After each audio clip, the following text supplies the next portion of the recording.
সীমান্তে বদলেছে দৃশ্যপট। আগের মতো নীরব অবস্থান নয়, এখন চোখে চোখ রেখে দৃঢ় বার্তা দিচ্ছে বর্ডার গার্ড বাংলাদেশ, বিজিবি। কোনো উস্কানি, কাঁটাতারে বেড়া নির্মাণ, পুশিন কিংবা সীমান্তে উত্তেজনাকর পরিস্থিতি, সবকিছুতেই আগের চেয়ে বেশি তৎপর বাহিনীটি। সাম্প্রতিক সময় সীমান্তে ঘটে যাওয়া বেশ কিছু ঘটনা সেই বার্তাই দিচ্ছে।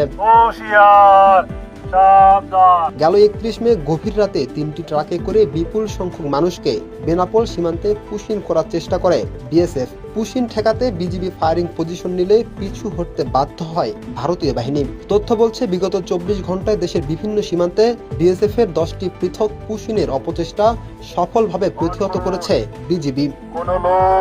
অবৈধভাবে সীমান্ত অতিক্রম করিবেন না।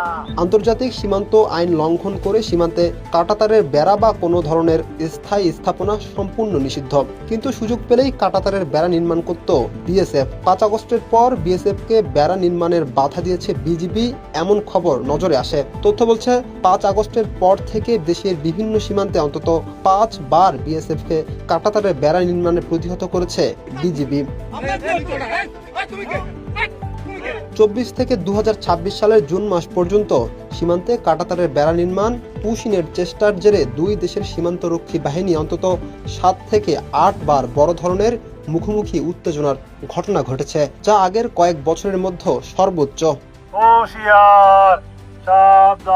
গত কয়েক দশক তো বটেই, গেল 24 সালের তুলনায় চলমান বছরে বিজিবির পারফরমেন্স উন্নত হয়েছে। বিজিবির তথ্য বলছে, আগের থেকে সীমান্তে হত্যাকাণ্ডের হার প্রায় 75% কমেছে। সীমান্তে সন্ত্রাসী কার্যক্রম ও চোরাচালান দমনে অপরাধী গ্রেপ্তারের হার বৃদ্ধি পেয়েছে প্রায় 700%। চোরাচালান পণ্য ও মাদক আটকের ক্ষেত্রে সফলতার হার 40% বেড়েছে। জ্বালানি তেল পাচার রোধে বিজিবির সক্ষমতা 35% বৃদ্ধি পেয়েছে। মানব পাচার প্রতিরোধে বিজিবির তৎপরতার ফলে এ খাতে 25% উন্নতি হচ্ছে।